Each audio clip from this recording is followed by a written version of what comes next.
자, 어제 오전 말씀은 우리가 이제 그 맴이라는 그 히브리 알파벳 맴이 있고, 그 다음에 문이라는 알파벳이 있는데, 맴과 눈에 그 첫째 시작되어졌다면은, 이제 그 오늘 방금 읽은 말씀, 우리가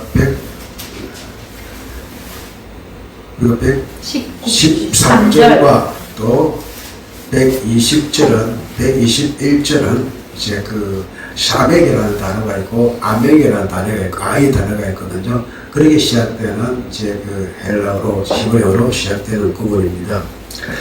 우리가 이제 방금 16절의 말씀을 읽었는데 120절까지는 120절까지는 내가 주의 말씀에 붙들림을 이제 당하고자 하는 이런 마음이 있다면은 두 번째 이제 아인 구절입니다. 그 구절에서는 박해와 고난 가운데에서 주의 말씀을 좇고자 하는 이 다윗의 결단을 함께 읽을 수가 있습니다. 오전에 말씀드린 바와 같이 다윗은 왕입니다. 정치인입니다.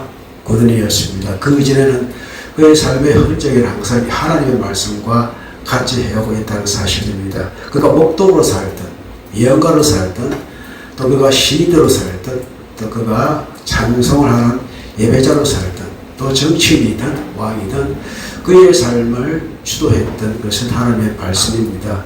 그렇게 왕으로서의 40년 세월이 있었고 또 일반 사람으로서의 3편 세월이 있었는데 그가 30세 때 왕이 되어졌거든요. 그래서 그 전까지의 그의 모든 삶은 하나님의 말씀의 인도하심을 받아 그 말씀 뜨겁게 사모하는 자로서의 다윗은 자신의 인생을 살아왔던 것입니다. 여러분, 예수를 믿기 이전과 이후의 삶은 다르겠죠. 그러나 삶의 환경은 변함이 없습니다. 내 삶은 그렇게 살아왔고 믿기 이전에도 나는 그렇게 살아왔고 믿은 후에도 내 삶의 환경과 또 내 삶의 주변은 거의 바뀌지 않습니다. 그 상황 가운데 나는 어떤 삶을 말씀 가운데 나타내야 되는가가 여러분의 신앙의 목적이고 삶의 목적이 되기를 축복합니다. 자, 113절부터 시작하겠습니다. 두 마음을 품는 자들 미워하고 내가 두 마음을 품는 자들을 미워한다로부터 출발하고 있습니다. 그리고 나는 주의 법을 사랑합니다 라고 말을 합니다. 자, 우리의 마음의 부분들, 우리는 마음을 여러 가지로 해석하지 않잖아요. 그냥 마음 그러잖아요. 내 마음, 이 마음에 모든 것이 다 포함되어 있습니다. 마음 하나에 다 포함되어 있습니다. 내 마음이 심쿵하다, 그거는 사랑의 표현이고, 내 마음이 아프다, 슬픔의 표현이고, 마음 하나에 다 포함되어지는데, 헬라어나 히브리 원어에 보면 다 단어가 다릅니다. 다른데, 여기 사용되는 단어는 이제 그 레버라는 이제 그 히브리 원어인데, 그래서 인간의 중심적인 인격, 기본적인 마음을 말하고, 우리가 마태복음 5장에 보면은 마음이 가난한 자들이 아니라 심리 가난하다. 이것은 이제 푸뉴마라는 영적인 가난을 말씀하시는 것이고, 또 일반적으로 카르디아라는 마음이 있습니다. 이 마음, 이것은 우리가 전반적으로 모든 사람이 생각하는 마음이고, 또 부식이라는 단어가 이건 생명과 같은. 그래서 다 단어가 이제 다르게 나타나는데, 우리가 이제 오늘 살펴봐야 될 이유가 그 단어가 무엇을 표현하고 있는가, 그것이 중요하기 때문에 그 단어에 맞는 해석을 해야지, 우리 한글에 맞는 해석을 하다 보면은 잘못된 해석이 좀 많다는 것을 알려드립니다. 그래서 여러분 설교를 들을 때나 그 단어의 원어에 무슨 의미가 담겨 있는지 그게 입각해서 설명할 때에 말씀이 이런 거구나, 이게 바른 말씀이구나 라는 것을 여러분 빈이죠. 빈 뭐였죠? 현명함, 명철함, 이렇게 판단할 수 있고 식별할 수 있는 여러분이 되시기를 바랍니다. 그래서 지금은 신약 구약의 말씀이기 때문에 구약의 원문 원어에는 이 마음을 레버라고 해석하고 있습니다. 이 마음의 중심을 말하는 거, 인간의 기본적인 마음이 있잖아요. 그래, 내가 두 마음을 품는 자들을 어떻게 하고 미워한다. 자, 미워하는 것도 마음이잖아요. 그렇죠? 네. 내가 미워하는 건 마음에서 나오는 그것입니다. 그래서 다윗은 두 마음을 품는 자를 미워한다. 미워하는 이유가 무엇입니까? 그들 때문에 다윗이 무엇을 보고 있기 때문에? 피해를 보고 있잖아요. 힘들잖아요. 하나님께 말씀하셨습니다. 너희들 덮든지 차든지 두 개 중에 하나를 해라. 차라리 덮든지 차든지 말씀을 하셨듯이, 그러니까 이것도 아니고 저것도 아닌 믿음을 가진 사람들, 신앙생활 하는 사람들을 시험 들게 하잖아요. 교회에서 마찬가지입니다. 말씀에 쓴 사람들은 결코 시험을 이겨낼 수 있는 이와 같은 배려와 이와 같은 동력자가 되어지는데, 그렇지 못한 일들이 발생할 때는 얼마나 마음에 힘들게 하는지, 그것 때문에 시험을 오고 그것을 바라볼 때 하나님을 바라보지 못하는 이런 현상들이 발생을 합니다.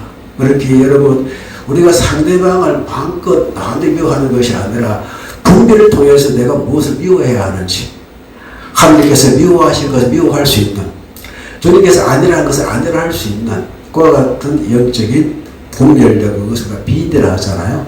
그런 분별력, 이해력을 가질 수 있는 여러분과 제가 되기를 축복합니다. 자, 신약에 이제 두 마음이라는 표현이 두 말씀이 있는데 한번 찾아볼까요? 야고보서 1장 6절 말씀, 여기 왼편에 우리 박봉근 집사님 제가 선물로 드릴게요. 오른편에 누가 할까? 우리 배 집사님. 야고보서 4장 8절 신약에 있습니다. 그 다른 분도 찾으셔야 됩니다. 야고보서 4장 8절입니다. 신약에 있습니다. 히브리서 다음에 야고보서가 있습니다. 우리 다음에 한번 시험 퀴즈 내야 되겠다. 예레미야는 어디 있나요? 라고 찾으면 저희들 어렸을 때는 성경 빨리 찾기 되게 있었거든요. 그래서 안 읽으면 안 되도록, 그래서 창세기 출애굽기 레위기다 한 적이 있는데, 박근혜 집사님 한번 읽어보십시오. 야고보서 1장 6절에서 8절. 야고보서 1장 6절에서 8절. 오직 믿음으로 구하고 조금도 의심하지 말라. 의심하는 자는 마치 바람에 밀려 요동하는 바다 물결 같으니 이런 사람은 무엇이든지 죽게 얻기를 생각하지 말라. 두 마음을 품어 모든 일에 정함이 없는 자로다. 예. 기도하실 때 의심하면은 바를 생각을 하지 말라는 말씀입니다. 될까 안 될까, 루돌프 사슴코는 달릴까 말까 같아서는 안 됩니다. 달려야 돼요. 두 마음을 품어 정함이 없는 자라 그래서 이런 사람들은 바를 생각을 하지 마라, 정함이 없는 사람, 이렇게 말씀을 하십니다. 두 마음 무엇입니까? 의심과 진심의 차이고, 하늘 편에 서야 되느냐 쾌락 편에 서야 되느냐. 그래서 사도 바울은 이것을 육이라 말하잖아요. 육체를 말하잖아요. 인간의 쾌락대로 살면서 주님을 섬길 것인가, 아니면 주님의 말씀대로 살면서 쾌락을 버릴 것인가. 하나로 전환하는 말씀이 되는 것입니다. 좌우로 치우치지 말고 이 말씀이 되는 것입니다.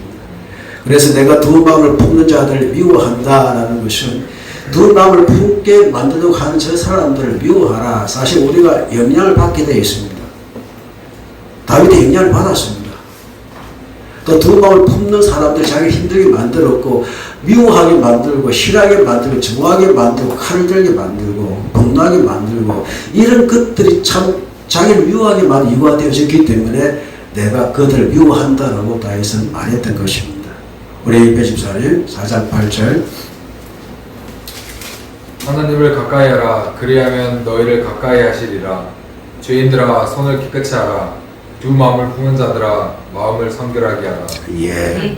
하나님을 어떻게 하라? 가까이 하라. 그러면은 하나님이 너희를 가까이 가까이 하시리라. 하시고, 우리 배 집사님 지금 가까이 하십시오. 네. 두 마음을 품지 말아 하잖아요. 가까이 하려면 가까이 가야 됩니다. 내 주를 가까이 하게 하면 십자가 진처럼 고생이나. 사실 주님을 가까이 한다는 게 힘이 드는 이유가 무엇입니까?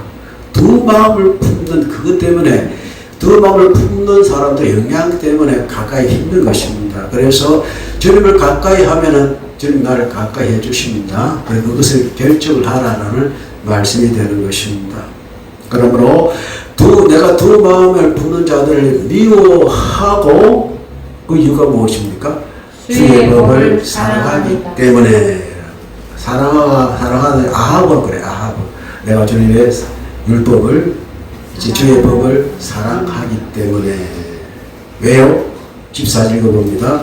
주의 나는 은신처이요 방패시라 내가 주의 말씀을 바라나이다. 자, 여기 다윗이 은신처를 말을 많이 하고 방패를 많이 하잖아요. 왜 다윗은 수비해야 될 때가 많았습니다. 수비해야 될 때가. 또 하나님의 방패가 별일 참 많았잖아요. 사울의 칼날을 피해야 했고 자기를 쫓는 400명의 결생을 피해야 됐고 어떻게는 높은 데 바위에 피해 숨을 수밖에 없고 사람 발전만 소리 들어도 얼굴 뜰 수밖에 없는 그래서 삶과 죽음의 거리가 한 걸음에 불과하다. 그게 다윗의 심령이었습니다. 그렇게 항상 저는 나의 은신처시요 방패신 것을 내가 항상 바라고 있습니다. 기다리고 있습니다. 최근에 어떤 대사를 드라마 대사를 감명 있게 들었는데 이런 말이 있더라고요. 노비인 그에게 내 소원 무엇이냐고 하니까 그냥 곱게 늙어 죽는 것입니다. 이런 말을 하더라고요. 자기의 큰 돈이나 큰 것을 바라지 않고 그냥 곱게 늙어 죽는 것이 꿈입니다. 그때 노비의 목숨은 늙어 죽을 수가 있어서요, 없었나요? 맞아 죽든지. 여하튼 그의 죽음이 있잖아요. 이렇게 주의 상계의 손에 달려있었기 때문에 자기 뜻 할 수가 없잖아요. 그냥 곱게 늙어 죽는 게 꿈입니다. 어떤 신이 이렇게 말했습니다. 늘 아침에 일어나면은 자기에게 좋은 일이 일어나는 것을 바랬는데 이제는 달라졌대요. 자기에게 아무 일도 일어나지 않는 게 자기의 일상이고 행복이다. 여러분 좋은 일이 일어나길 바라십니까? 아니면 아무 일도 일어나길 않길 바라십니까? 좋은 일 바라십니다. 저는 요즘에 그래요. 아무 일도 일어나지 않았습니다. 진짜 행복도 안 좋은 일이 있으면 안 되잖아요. 그래 하나님 아버지 정말 아무 일도 일어나지 않았으면 그건 포기하는 것이 아니라 불행한 일들, 나쁜 일들, 슬픈 고통스러운 일들 이거 일어나지 않았으면 좋겠습니다라는 다윗의 고백이 이겁니다. 이겁니다. 다른 게 없습니다. 그래서 저는 나의 은신처요 방패시요 내가 주를 바랍니다. 그 이유가 앞에 내가 주의 법을 사랑합니다. 그렇기에 해각자들 누구입니까? 두 마음을 품는 자들인데 읽어봅니다. 너희 해각자들아 나를 떠날지어다. 나는 내 하나님의 계명들을 지키리로다. 해각자를 나라고 해가지고 나쁜 놈, 미안합니다. 나쁜 놈이라고 해가지고 정말 악한 사람들 나를 어떻게 해라? 떠나라. 10시 반 그대여 떠나라. 이 떠난 것 아는 것입니다. 나에게서 오지 않았으면 좋겠다. 두 마음을 품는 자들아 나를 떠나라. 우리가 미워하는 사람과 함께 할 수가 없잖아요. 떠나라라고 말을 합니다. 대신 나는 내가 사랑하는 내가 바라는 내 하나님의 계명을 지키겠다라는 마오가 그의 다윗의 마음을 읽을 수가 있습니다. 늘 그렇게 고백하지만은 또 나이가 들면 들수록 이 말씀이 왜 다윗이 그렇게 했든지 나이가 들어간 다윗도 말씀 외에는 다른 것이 없구나라는 것을 우리가 알았기 때문에 생각합니다. 그 결과가 봅시다. 116절 시작. 주의 말씀대로 나를 붙들어 살게 하시고 내 소망이 부끄럽지 않게 하소서. 우리의 소망이 이루어지지 않는 것이 부끄러웁니다. 그렇기 때문에 주의 말씀대로 나를 붙들어 주옵소서. 나를 붙들어 주옵소서. 누구의 붙들림을 받는 것은 부자연스럽잖아요. 또 우리가 이제 116절 또 116 보겠습니다. 나를 붙드소서. 그래 하시면 내가 구원을 얻고 주의 인례들을 항상 주의하리이다. 16절과 17절 똑같은 붙드소서입니다. 그러나 의미는 다릅니다. 116절 붙드소서는 사마크 주의 말씀대로 내가 의지하게 하소서. 주의 말씀을 기대게 하소서. 그 뜻입니다. 그리고 117절 붙드소서 이것은요 이제 그 하나님께 나를 떠받쳐 주시옵시고 나를 도와주시옵소서. 116절 제가 그렇게 하겠다는 결단이 들어가면은 그것을 주님께서 나에게 이루어 달라. 그 일을 내가 할 수 있도록 지탱해 달라는 뜻이 되는 것입니다. 주의 말씀대로 나를 붙들어 살게 하시고 내 소망이 부끄럽지 않게 하소서. 부끄러운 미래가 되지 않게 그러게 되기 위해서는 주여 내가 주의 말씀에 붙들림을 받기를 원합니다.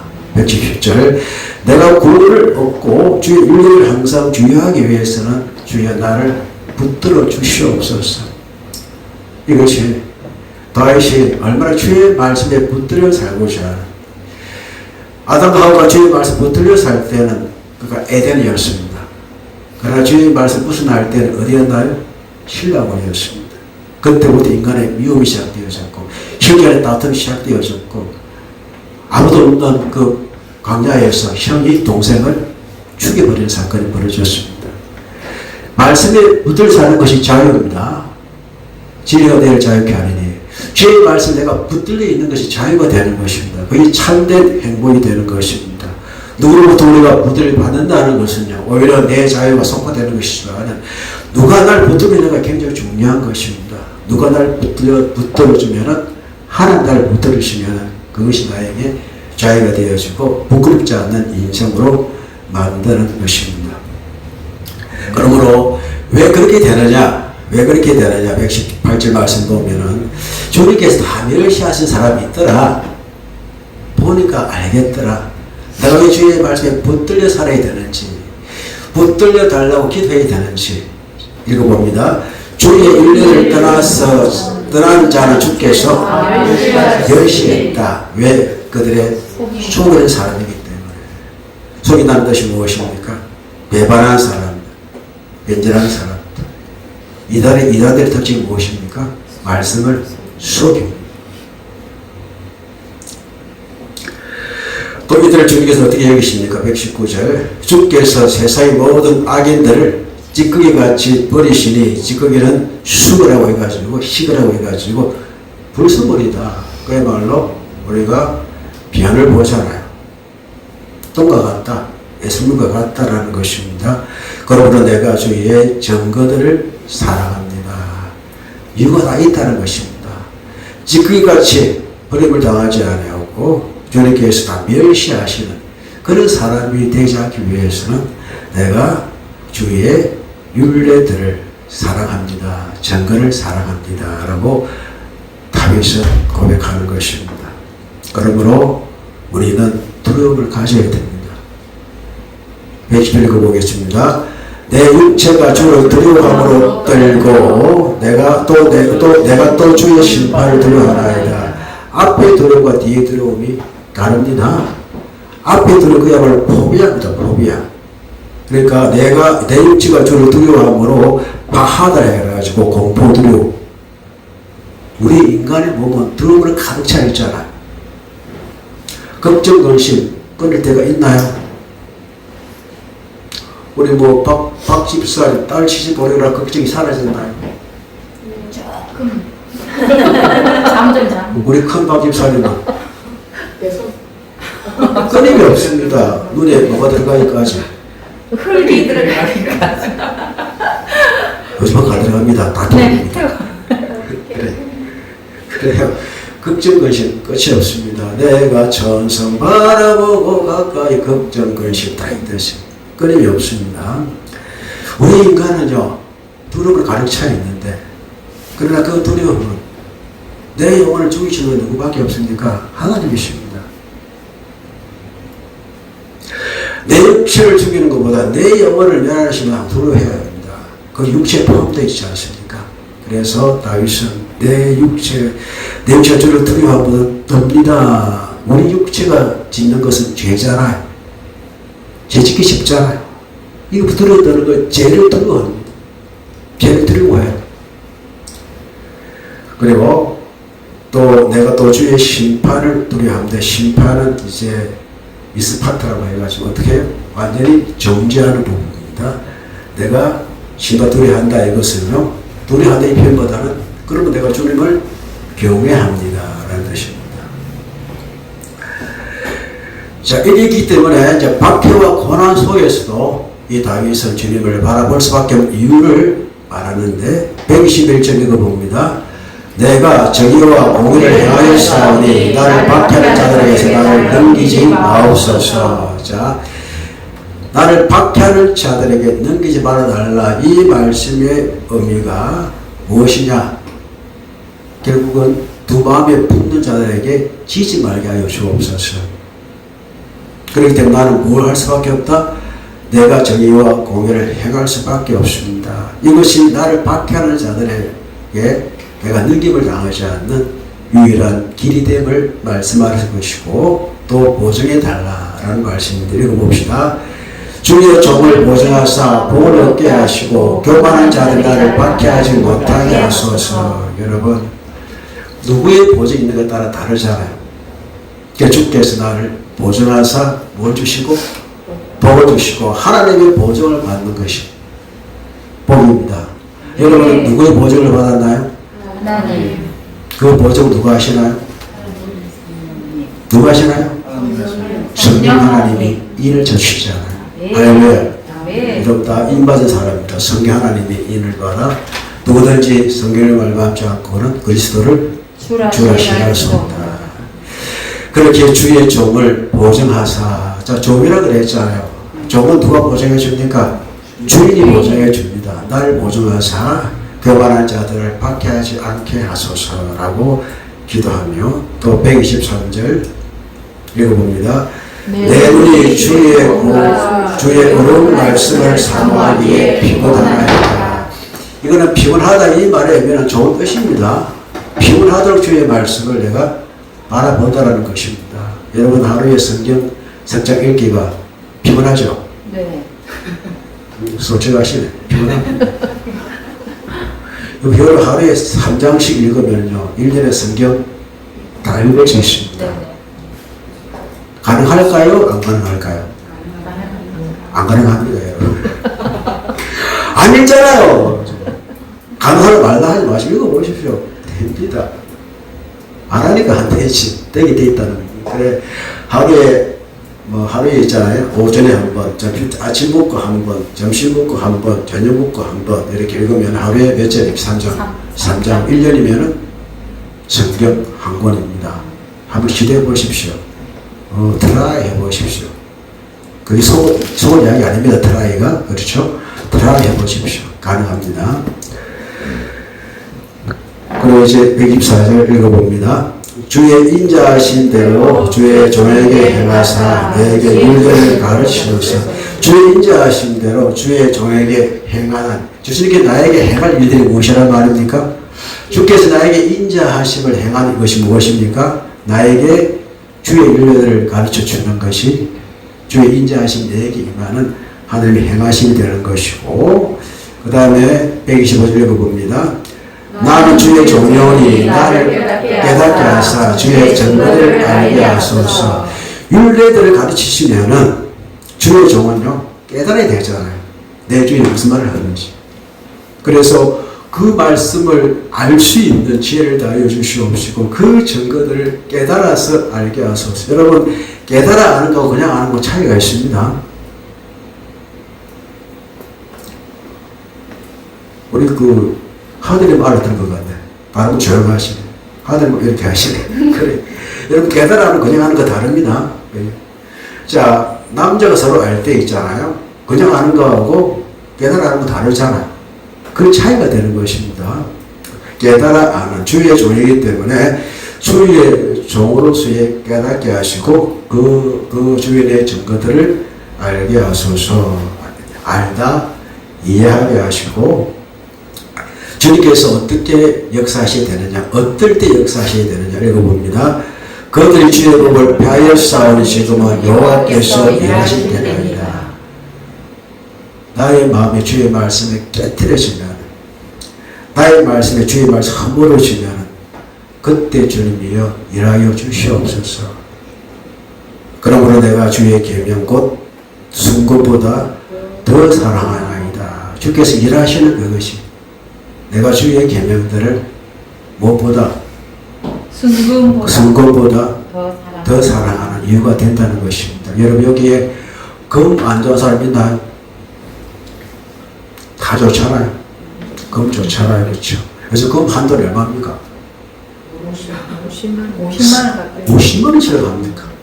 제가 동안계 부모사에 있을 때 이제 아이들 돌잔치 가면은 금 해주고 그것 5만 원 5만 원, 했는데 네네. 와 지금 50만 원이네. 혹시 금이 없습니까? 옛날 금 팔아 가자 에이 아니야. 그래.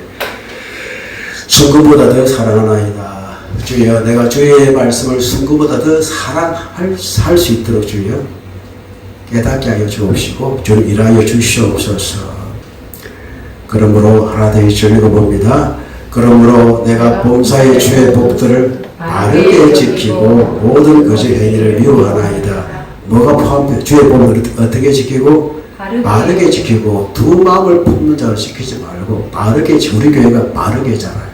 바르게 여기고 바르게 여기고 이 뜻이 주여 똑바르게 곱게 평탄하게 착각 해석할 필요 없이 말씀을 말씀 그대로 여기게 하시고 모든 거짓 행위를 미워하게 하소서. 그래 미워한다는 단어가 3개 나오잖아요. 뭘 미워합니까? 두 마음을 품는 자들을 미워하게 하시고 또 어떻게 뭐 세상의 어떤 나로 하여금 하나님의 말씀 떠나게 하는 이거를 미워하게 하시고 또 거짓 행위를 미워하게 하소서. 이 미움은 거룩한 미움입니다. 이 미움을 가지고 항상 말씀으로 승리해 가시는 여러분과 제가 늘 축복합니다. 말씀 생각하면서 우리 이제 오후 말씀의 제목은 주의 말씀대로 나를 살게 하시고 이것을 주제로 해서 또 말씀 생각하시면서 함께 동성으로 기도하겠습니다.